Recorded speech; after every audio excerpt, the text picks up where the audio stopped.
obey means? Obey means I'm not in charge, right? If I'm obedient, I'm not the one in charge. Well, if I'm not in charge, I'm not responsible. I'm not the one responsible. See, when a man tells a woman, I want you to be obedient, I want you to obey, I want you to be submissive, because that's another word that comes with that negative connotation, being submissive. When a man says that, what he said is, I'm in charge, correct? Okay, let me help you out.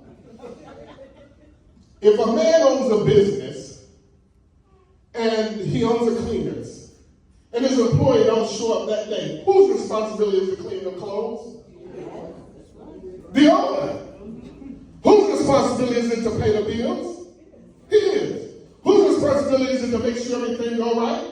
His. Well, a woman was designed as a helpmate. I'm going to help you meet all that stuff that you got to do. So I'm going to be submissive because I'm not the one responsible. God's not looking at me. He's looking at the one he placed in charge. But because of the way we look at words, we want to remove ourselves from it. If I was in the military and my sergeant told me, Captain, Colonel, General, told me, I need you to go do X, Y, and Z, and I go do it, and then come down there war crimes, I'm not held responsible. We've seen over the years, even with them going after those of the Holocaust, they never went after the soldiers. They went after those that gave the order. Because they were what? In charge. I don't get in trouble for following.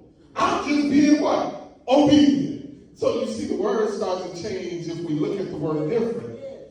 The submissive starts to change if we look at it different. It removes me out of the place of being in charge and puts responsibility on that person. So now when I stand in line before judgment, God's going to say, Rendell, why you didn't do X, Y, and Z? And I'm going to give him an answer. But he won't look at Mary and say, why you didn't do X, Y, and Z? Because it was Rendell who was supposed to what? Lead Mary.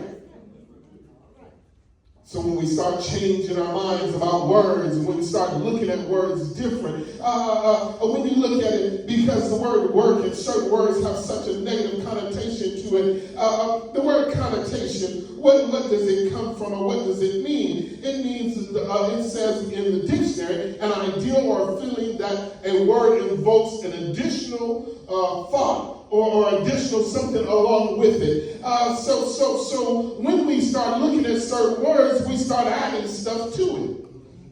Let me help you out. Most of us, when somebody asks us how we feel, well, baby, I'm just going through. What do you mean? That's a good thing. To go through is a good thing.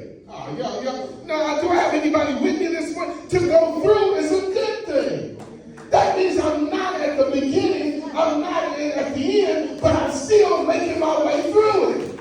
I'm not stuck. God will take me right through it. Oh my God. So I'm not looking behind me. For the Bible said not for me to forget those things which are behind me